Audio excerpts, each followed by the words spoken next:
নামাজ চুরি করো না। নামাজ কি করো না? নামাজের চুরি কিভাবে? হ্যাঁ, আমরা চোরকে কত ঘৃণা করি, চোরকে কত ঘৃণা করি, কিন্তু শরীয়তের দৃষ্টিতে অন্যের সম্পদ চুরি করে নিয়ে যায় সে যেরকম চোর, সে যেরকম চোর, নামাজ চুরি করানো হলো কি চোর। কিন্তু বরদাস্ত করবো? নামাজ চুরি করে এখন আমার যদি কাজ চোর বলে আমরা বরদাস্ত করবো নাকি বলেন? কি খেপা খেপবে? নামাজ চুরি করো না। নামাজের চুরি কি? ওই যে একক তো পড়া একক তো না পড়া, এটা হলো নামাজের সবচেয়ে বড় চুরি। আরেকটা কি? ও নিয়ত বন্ধ আর সালাম ফিরালো, টেরে পাওয়া গেল না কখন রুকু কখন সজদা কখন কি, কখন আত্তাহিয়াত পড়লো কখন দুরূদ শরীফ পড়লো। এটা হলো নামাজের চুরি, রুকু সজদা যথাযথ না করা। নামাজের চুরি থেকে আমরা দূরে থাকি, নামাজ যথাযথ আদায় করি। তাইলে প্রথম কথা মুসল্লি হইতে হবে, দ্বিতীয় কথা নিয়মতান্ত্রিক মুসল্লি হইতে হবে, যথাযথ কি হইতে হবে? মুসল্লি হইতে হবে।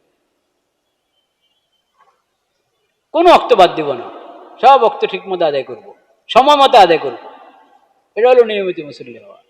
সুন্দর মতো আদায় করবো, যেটা আমি আয়াত পড়লাম এখন, কদ আফলাহাল মুমিনুন আল্লাযীনা হুম ফি সালাতিহিম খাশিউন। বিনয়ের সাথে সুন্দরভাবে নবীজি যেভাবে শিখিয়েছেন ওইভাবে নামাজ আদায় করো। নামাজের বিধানের ব্যাপারে শব্দে আল্লাহ ব্যবহার করেছেন হলো নামাজ পড়ো, এটা তো বাংলা শব্দ, আরবিতে হলো আকিমুস সালাহ, সালাত কায়েম করো। কায়েম করার অনেকে কত রকম ব্যাখ্যা করে, কায়েম করার সঠিক ব্যাখ্যা হলো যথাযথ আদায় করা।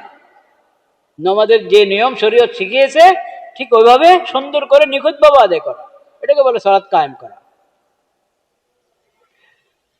তাহলে সুন্দর করে আদায় করা। আর কয়টা কথা হলো এখন? মুসল্লি হও, সুন্দর নিয়মিত মুসল্লি হও, নিয়মতান্ত্রিক মুসল্লি হও। আর কি? সুন্দর করে নামাজ আদায় করানোওয়ালা মুসল্লি হও। 4 নম্বর কথা, 4 নম্বর কথা হলো মুসল্লিরা হলো সমাজের 1 নম্বর লোক। মুসল্লিরা সমাজের 1 নম্বর লোক, যারা জান্নাতে যেতে পারবে, জাহান্নাম থেকে বাঁচতে পারবে। তাহলে আমাদেরকে কি হইতে হবে? মুসল্লি হইতে হবে। কেমন মুসল্লি? দ্বিতীয় কথা খেয়াল করেন, দ্বিতীয় কথা মুসল্লি তো হইতে হবে কেমন মুসল্লি? নিয়মিত মুসল্লি না অনিয়মিত? নিয়মিত মুসল্লি হইতে হবে। উদাসীন মুসল্লি হলে হবে না, আজকে পড়ে তো কালকে পড়ে না, 1 ওয়াক্ত পড়ে তো 3 ওয়াক্ত পড়ে না, 4 ওয়াক্ত পড়ে তো এশার নামাজ পড়ে না, এশা সহ পড়ে কিন্তু ফজর পড়ে না, এটা চলবে না। 5 ওয়াক্ত নামাজ কতটুকু আর কি এত কঠিন কিছু? নিয়মিত মুসল্লি হও, উদাসীন মুসল্লি হও না। আর আরাইতাল্লাযী ইউকাযযিবু বিদ্দীন ফাযালিকাল্লাযী ইয়াদউল ইয়াতীম ওয়ালা ইয়াহুয্যু আলা তুআমিল মিসকিন ফাওয়াইলুল লিল মুসাল্লিন আল্লাযীনা হুম ফি সালাতিহিম সাহুন। ওহ, ওই যে সূরা মুদ্দাসিরের আয়াতগুলোর সাথে এই সূরাকে মিলান, সুবহানাল্লাহ। আর আয়াতটা সূরা তো সবাই মুখস্থ জানে মাশাআল্লাহ। আর আয়াতটা এই সূরা তো প্রায় অনেক মুসল্লি মুখস্থ পারে,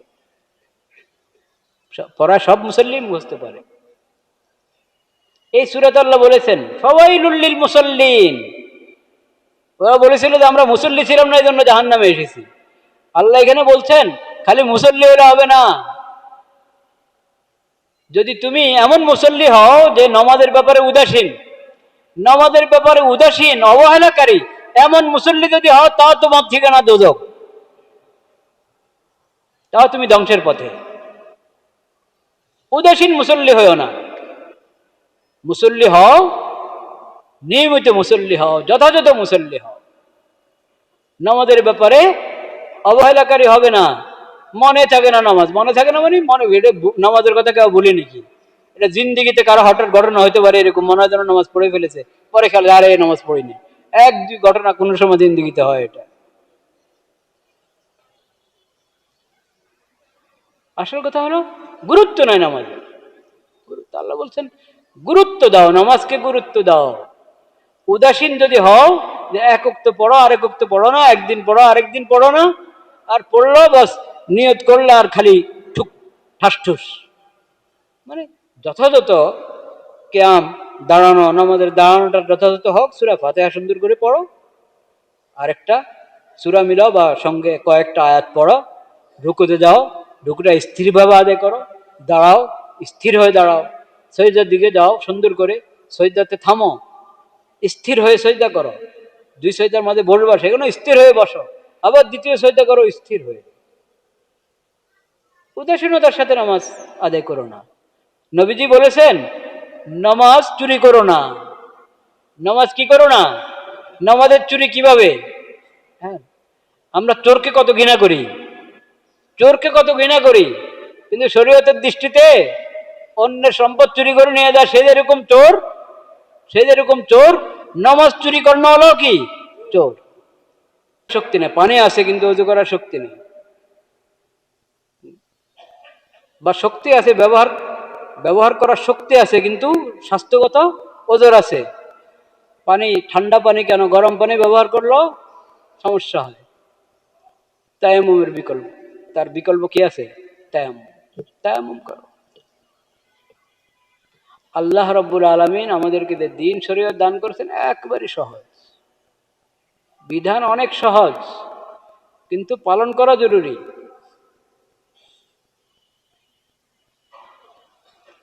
পালন করা জরুরি। সবার জন্য একই শরীয়ত আল্লাহ দান করেছেন। এখানের মধ্যে ভিআইপি আর নন ভিআইপির কোনো পার্থক্য নেই। সবাই আল্লাহর বান্দা, সবাই আদমের সন্তান।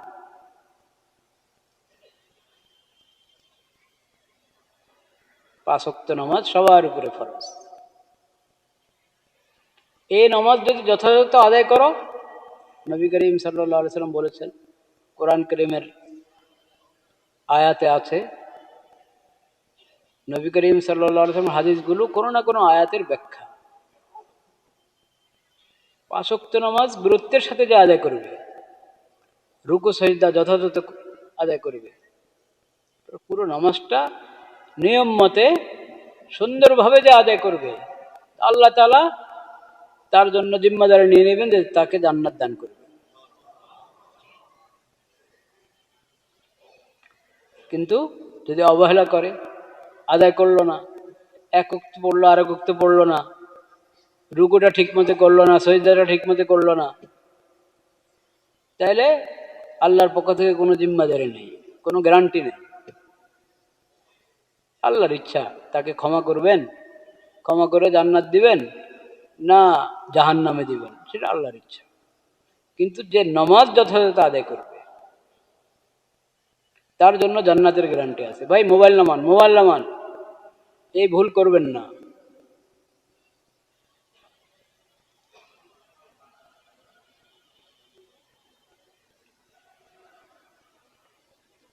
বড় মোবাইল যাদের হাতে থাকে, সঙ্গে থাকে, স্মার্টফোন সঙ্গে থাকে, আর আপনার খায়েশ যে আমি একটু ছবি তুলব, তাইলে আপনি এটা নিয়ে মসজিদে ঢুকবেন না, ভিতরে ঢুকবেন না, চত্বরে থাকেন।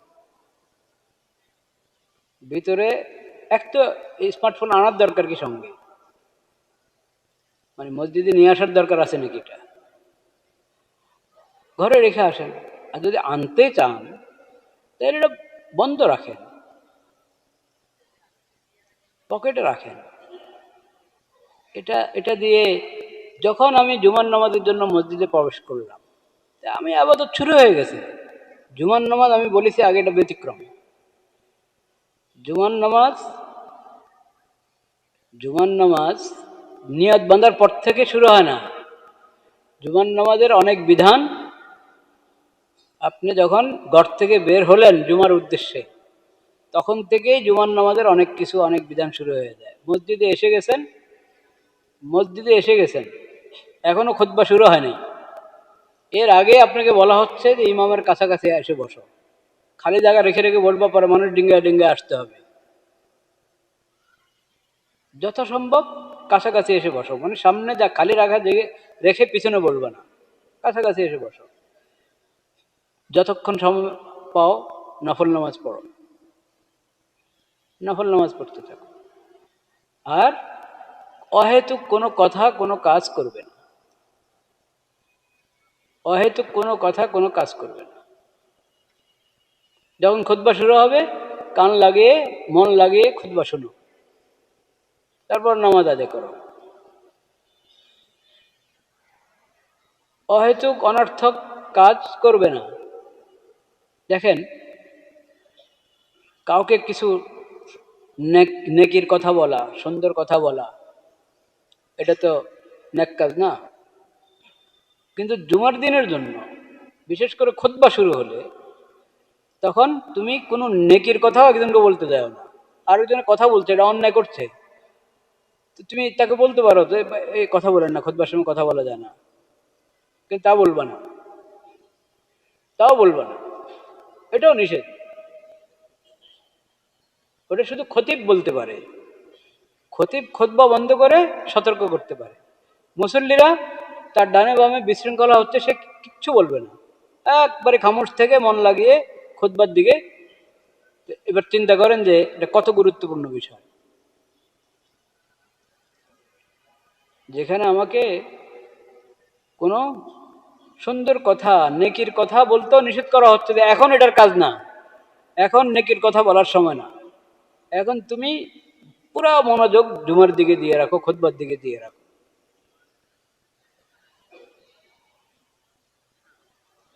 হালকা হালকা কাজ, আমার হাতা, কাপড়ের হাতা নিয়ে আমি ইয়ে করছি, উঠাচ্ছি নামাচ্ছি, দাড়ি নিয়ে খেলা করছি, এগুলোও নিষেধ।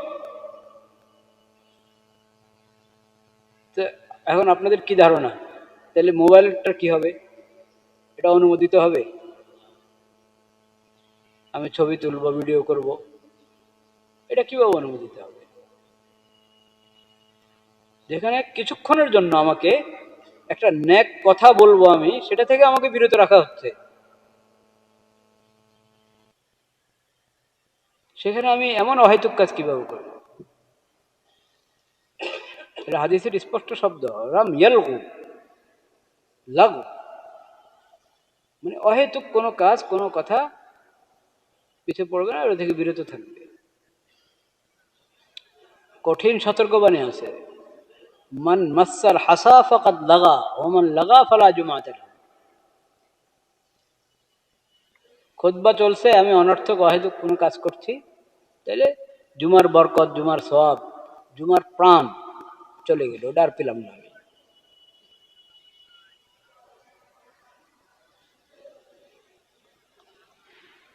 তা আমি বলছিলাম নামাজ ফরজ, সবার উপর কি ফরজ, সাধারণ থেকে সাধারণ মানুষ, বড় থেকে বড় মানুষ, সকল নবী রাসূলের উপরে নামাজ ফরজ ছিল কিনা? আমাদের নবীজি নামাজ আদায় করতেন কিনা? নবীদের উপরে নামাজ ফরজ, সব সাহাবীদের উপরে নামাজ ফরজ, সমস্ত অলি বুজুর্গদের উপরে নামাজ ফরজ। নামাজের ফরজ এমন ফরজ, এটা থেকে কেউ বাদ নেই, কেউ বাদ নেই। এবং বিধানকে আল্লাহ এত সহজ করে দিয়েছেন যে যখনই বাস্তব কোনো ওজর আসে সেটার জন্য সহজ, আরো সহজ করে দেওয়া হয়েছে। কাজে কোনো ওজরের বাহানা দিয়ে নামাজ আদায় না করার কোনো অবকাশ নেই। নামাজ আদায় করো, নামাজ আদায় করো।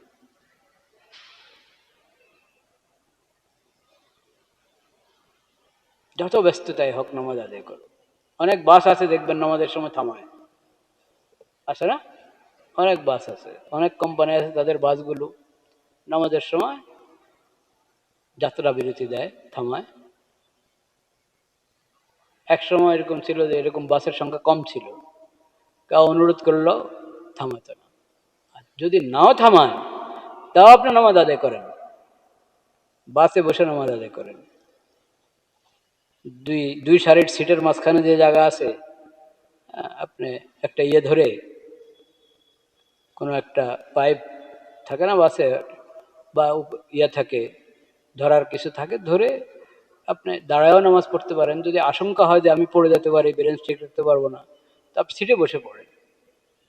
সিটে বসে যদি ক্যাবলামুখী হতে পারেন আলহামদুলিল্লাহ, ক্যাবলামুখী হতে পারেন না, যেদিকে আছেন ওইদিকে নামাজ আদায় করেন। ওইদিকে নামাজ আদায় করো। এই জন্য সফরের আগে চিন্তা করতে হয় যে আমি নামাজটা কোথায় আদায় করব,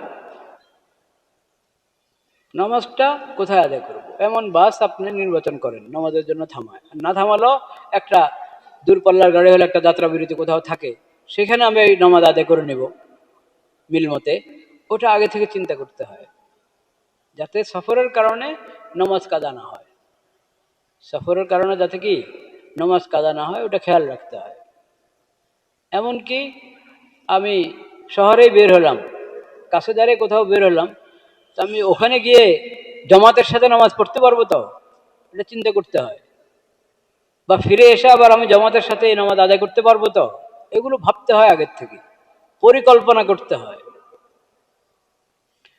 যদি এমন হালাত যে আমি এখানেও নামাজ এখন জামাতের সময় হয় না, আমার তাড়াতাড়ি বের হওয়া দরকার, এখানে জামাত তো পেলাম না, সামনে গিয়েও জামাত পাবো না, তাহলে ওটাও চিন্তা করে রাখা দরকার যে তাহলে কিভাবে আমি জামাতটা করতে পারবো।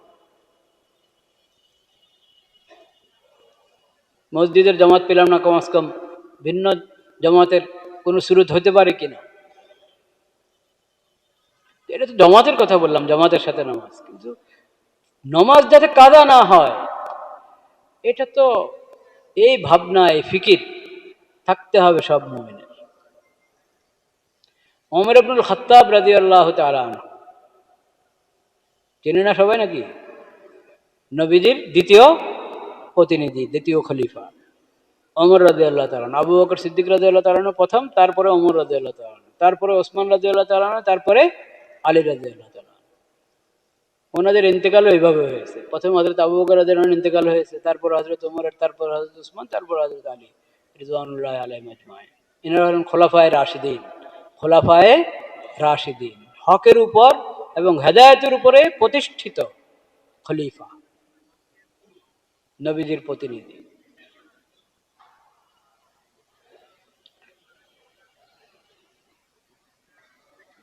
দ্বিতীয় ব্যক্তি ওমর রাদিয়াল্লাহু তাআলা আনহু। সবারই নামাজ বিষয়ক কথা আছে, এখন ওমর রাদিয়াল্লাহু তাআলা আনহুর একটা বাণী আমি শুনাচ্ছি, ফরমান। ওমর রাদিয়াল্লাহু তাআলা আনহু নিজের অধীনে যত মুসলিম ভূখণ্ড ছিল ওনার অধীনে, বিশাল ইয়ে হ্যাঁ এলাকা নিয়ে, এলাকা জুড়ে ওমর রাদিয়াল্লাহু তাআলা আনহুর খেলাফত এবং ইমারত ছিল।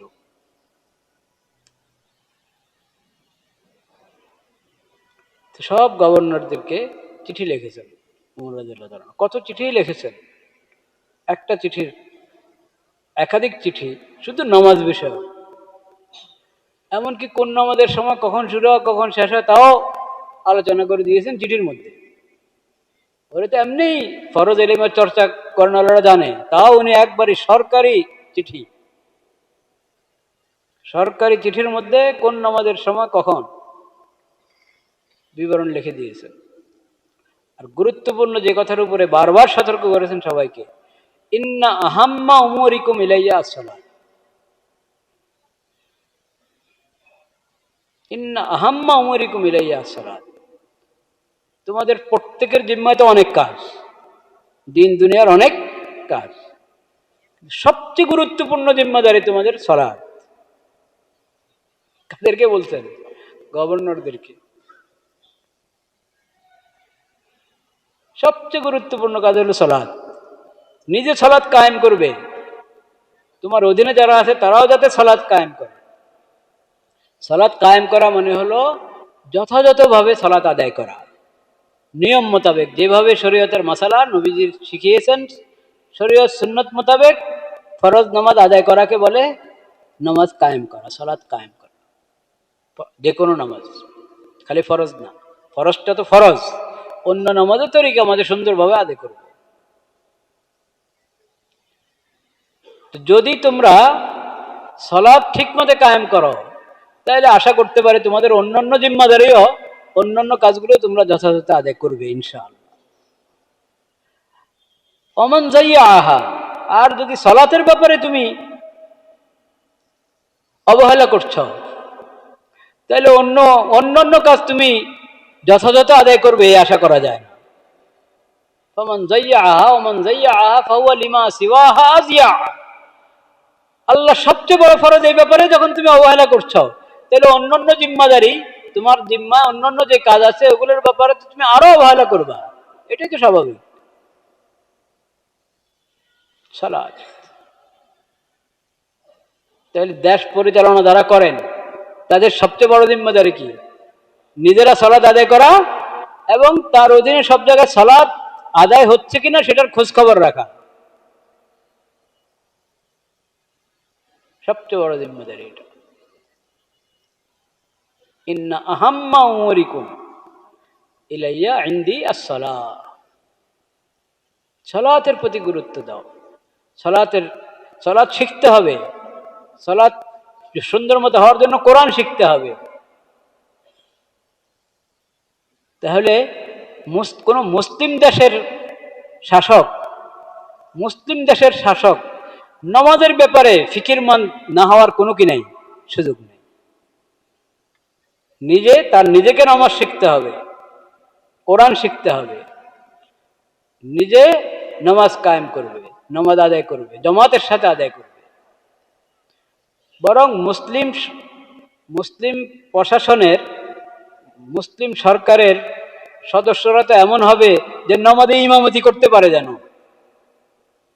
নামাজে যেন কি করতে পারে, ইমামতি করতে পারে, এমন যোগ্যতা হাসিল করতে হবে, তেলাওয়াত শিখতে হবে। মুসলিম সরকারের কোনো ব্যক্তি কোনো আলোচনা করবে, তো আলোচনা যাতে খুতবা দিয়ে শুরু করতে পারে এবং সেটা যেন শুদ্ধ হয়, কোরআন তেলাওয়াত করতে পারে, তার আলোচনার মধ্যে সে কোরআনের আয়াতের রেফারেন্স দিতে পারে। রেফারেন্স দিতে গেলে খালি অনুবাদ বলবে না, কোরআন তেলাওয়াত করে শোনাতে পারবে এবং সে তেলাওয়াত সহি শুদ্ধ হবে। এমন হওয়া উচিত। এমন হওয়া, এটা তো অসম্ভব না, খুবই সম্ভব, খুবই সম্ভব। এরদোগানের তেলাওয়াত শুনেছেন? হ্যাঁ, ওই তেলাওয়াত শুনে কি বোঝা যায় যে ইনি কে তেলাওয়াত করছে? লোক কিচ্ছু হচ্ছে না, তাজবির ঠিক হচ্ছে না, হ্যাঁ, মদ ঠিক মতো হচ্ছে না, কেউ বলতে পারবেন? মনে হয় যেন কোনো কারি সাহেব তেলাওয়াত করতেছে। তো উনিও তো একজন শাসক। সব শাসকদের এরকম কোরআন সহি শুদ্ধ তেলাওয়াত জানে, করতে পারে, অনেক অংশ হেফজ আছে, পুরা হেফজ না, অনেক সূরা, অনেকগুলো আয়াত তার হেফজ হয়েছে, মুখস্থ হয়েছে, এমন হওয়া উচিত। নামাজের মাসলা মাসাইল এই পরিমাণ জানবে যেন আমাদের ইমামতি করতে পারে।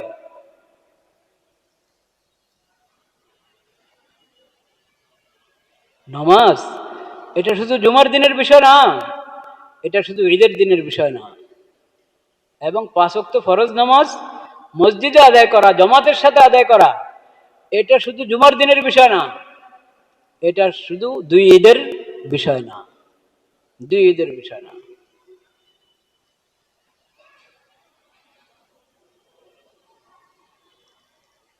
নামাজের সাথে তো মহব্বত থাকতে হবে। আমি তো আজকে আসলে নামাজের পদ্ধতি নিয়ে কথা বলতে চাচ্ছিলাম, কিছু কথা আলোচনা হয়েছিল যে স্থির হয়ে রুকু আদায় করা, সজদা আদায় করা, মনে আছে? স্থির হয়ে রুকুর পদ্ধতিটা কি হবে, সজদার পদ্ধতি কি হবে, এগুলো নিয়ে আজকে হাদিসের আলোকে কথা বলতে চেয়েছিলাম। কিন্তু এর আগের যে কথাটা দরকার সেটা হলো, প্রথমে তো আমাকে নামাজি হতে হবে। প্রথমে আমাকে কি হতে হবে? নামাজি হতে হবে। মুসলিম আবার বেনামাজি, এটা কেমন কথা? মুসলিম আবার বেনামাজি, এটা হতে পারে না। মুসলিম কি হতে হবে? নামাজি হতে হবে, নামাজি হতে হবে। সূরাতুল মুদ্দাসসির 29 পারায়, ওই সূরাতে আল্লাহ রাব্বুল আলামিন জাহান্নামী, যারা জাহান্নামে যাবে ওদের তাদের একটা চিত্র উল্লেখ করেছেন আল্লাহ এই সূরাতে। মা সালাকাকুম ফি সাকার, সূরা মুদ্দাসসির না? মা সালাকাকুম ফি সাকার ক্বালু লাম নাকু মিনাল মুসাল্লিন। ফেরেশতারা জিজ্ঞেস করবে বা অন্য কাউ জিজ্ঞেস করবে, আরে তোমরা দুজকে কেন, তোমরা দুজকে কেন? তো প্রথম কথা বলবে লাম নাকু মিনাল মুসাল্লিন, লাম নাকু মিনাল মুসাল্লিন। আফসোস, দুঃখের বিষয়, আমরা মুসল্লি ছিলাম না। দুনিয়াতে আমরা কি ছিলাম না? মুসল্লি ছিলাম না, এই জন্য দুজকে আসতে হলো। প্রথম কথা। ওলাম নাকু নুতইমুল মিসকিন, মিসকিনদেরকে খাওয়াইতাম না। অসহায় গরিব মিসকিন দেখতাম কত কষ্টে আছে, আমার সামর্থ্য ছিল, শক্তি ছিল, কিন্তু তাদেরকে কিছু দিতাম না, তাদের খাওয়ার ব্যবস্থা করতাম না, এরকম উদাসীন ছিলাম। দ্বিতীয় কথা এটা। প্রথম কথা, আমরা মুসল্লি ছিলাম না। দ্বিতীয় কথা, গরিব মিসকিনের খোঁজ খবর রাখতাম না, এতিমকে খাওয়াইতাম না। ওয়ালাম নাকু নুতইমুল মিসকিন ওয়া কুন্না নাখুযু মাআল খায়িদিন। আল্লাহর বিরুদ্ধে, রাসূলের বিরুদ্ধে, কোরআনের বিরুদ্ধে, হাদিসের বিরুদ্ধে, ইসলামের বিরুদ্ধে, ইসলামী শরীয়তের বিরুদ্ধে যারা যেখানে গল্প আড্ডা লাগাতো, আমরা তাদের সাথে তাল মারতাম। ওয়া কুন্না নাখুযু মাআল খায়িদিন, এই কারণে দুজকে আসছি। তৃতীয় কথা এটা। ওয়া কুন্না নুকাজ্জিবু বিয়াউমিদ্দিন, এক কথায় ভাই আখিরাতের উপরে আমাদের ঈমান ছিল না। আখিরাতের ওয়াজ শুনলে, হুজুররা আখিরাতের ওয়াজ করলে উপহাস করে, তামাশা করে, কিসের আখিরাত? শরীয়তের বিধান বললে বিধানের গুরুত্ব নাই। পশ্চিমা বাবুরা কি পড়াইছে, না অন্য বাবুরা কি পড়ায় দিছে, ওগুলার মধ্যে খুব আনন্দ বোধ করে, ওটাতে আনন্দ বোধ করে। আখিরাতের প্রতি ঈমান, আল্লাহর কোরআনের প্রতি ঈমান, রাসূলের হাদিসের প্রতি ঈমান, রাসূলের প্রতি ঈমান, আখিরি নবীর প্রতি ঈমান, রাসূলের সুন্নাহর প্রতি ঈমান, খবর নেই। এগুলো তো দুজকে যাওয়ার কারণ। প্রথম কথায় বলা হয়েছে আমরা মুসল্লি ছিলাম না। চিন্তা করেন, একবারই আমাদের শব্দটা মুসল্লি, যে সালাত ঠিকমতো আদায় করে তাকে বলা হয় মুসল্লি। বলেন না আপনারা মুসল্লি ভাইয়েরা? মুসল্লি, এটা বাংলাতে আমরা মুসল্লি বলি, আরবিতে শব্দটা হলো সোয়াদের উপরে জবর, মিম সোয়াদ লাম ইয়া, মুসাল্লি, সালাত আদায়কারী। তো আমরা মুসল্লি ছিলাম না, এই কারণে দুজকে এসেছে। তাহলে দোজক থেকে বাঁচতে হলে, জান্নাতে যাইতে হলে 1 নম্বর কাজ কি? নামাজ। কয়েক জুমা আগে আমরা সালাত সম্পর্কে, নামাজ সম্পর্কে আলোচনা করছিলাম। ওই বিষয়ে আরো অনেক জরুরি অনেক কথা আছে। আজ থেকে আবার আমরা ওই বিষয়টা নিয়ে আলোচনা করার চেষ্টা করব ইনশাআল্লাহ। ইসলামে সবচেয়ে বড় ইবাদত হলো নামাজ।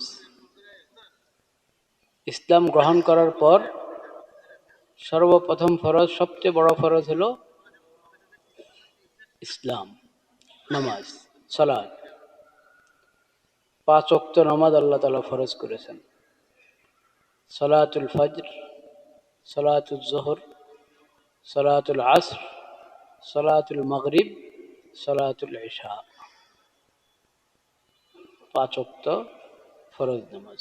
জুমার দিন জোহরের জায়গায় সালাতুল জুমা।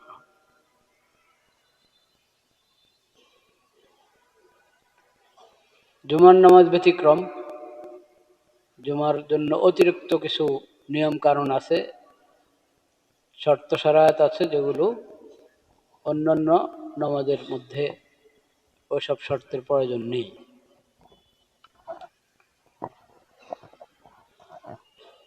এই ফরজ নামাজ আল্লাহ রাব্বুল আলামিনের কাছে এত গুরুত্বপূর্ণ যে এই নামাজকে, ফরজ নামাজকে আল্লাহ তাআলা ইসলাম এবং কুফরের মাঝে শিরক এবং তাওহীদের মাঝে সাব্যস্ত করেছেন, পার্থক্যকারী আমল হিসেবে আল্লাহ তাআলা ঘোষণা করেছেন সালাত।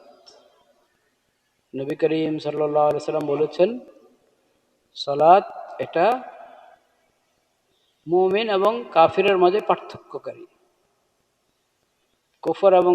কুফর শিরিক আর তাওহীদ, ঈমান ও তাওহীদের মাঝে পার্থক্যকারী হলো নামাজ। নামাজ দ্বারা চেনা যায় যে এই লোক মুসলিম।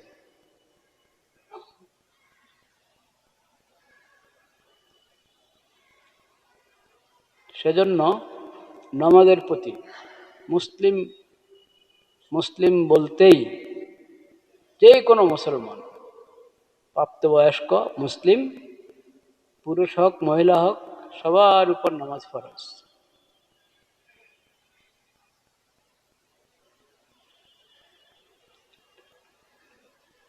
নামাজ এটা দ্বীন এবং ঈমানের স্তম্ভ।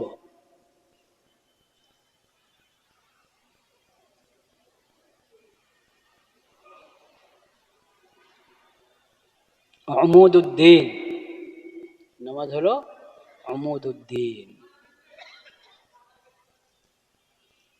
এই নামাজ ছাড়া ব্যক্তি দিনদার হওয়া সাব্যস্ত হয় না। একজন দিনদার ঈমানদার কিন্তু নামাজে পড়ে না, এটা হতে পারে না। তুমি যদি দিনদার হও, ঈমানদার হও, তো অবশ্যই তোমাকে নামাজি হতে হবে।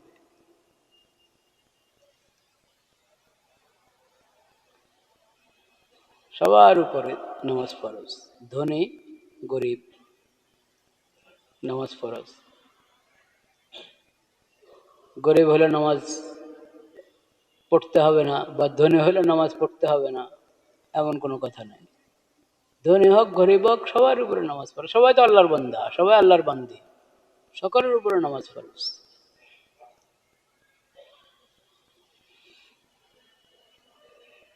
মালিক শ্রমিক সবার উপরে নামাজ ফরজ। শাসক আর শাসিত সবার উপর নামাজ ফরজ।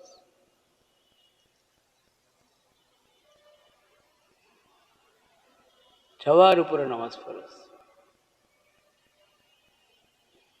চাই পেশা যেটাই হোক। সরকারের যতগুলো বিভাগ আছে, যত বিভাগে, প্রত্যেক বিভাগে কেউ না কেউ নেতৃত্ব দিচ্ছেন, জিম্মাদারি পালন করছেন। যে যে পদে আছে, যে অবস্থানে আছে, সবার উপর নামাজ ফরজ। প্রধান উপদেষ্টার উপরও নামাজ ফরজ, প্রধান বিচারপতির উপরও নামাজ ফরজ, দলের চেয়ারম্যানের উপরও নামাজ ফরজ, নিচের দিকে যারা আছে নেতা কর্মী সবার উপরে নামাজ ফরজ। ইসলামী দলের সদস্য হলো নামাজ ফরজ, আর অন্য কোনো দলের সদস্য হলো নামাজ ফরজ। নামাজ থেকে কোনো মুসলিম বাইরে না, নামাজের বিধান থেকে কোনো মুসলিম বাইরে না, কোনো মুমিন নামাজের বিধান থেকে বাইরে না। অসুস্থ তুমি, তাও নামাজ ফরজ। অসুস্থ নামাজ আদায় করবে কিভাবে? দাঁড়াইতে পারো না তো বসে আদায় করো। সজদা করতে পারে না, ইশারা করে সজদা করো।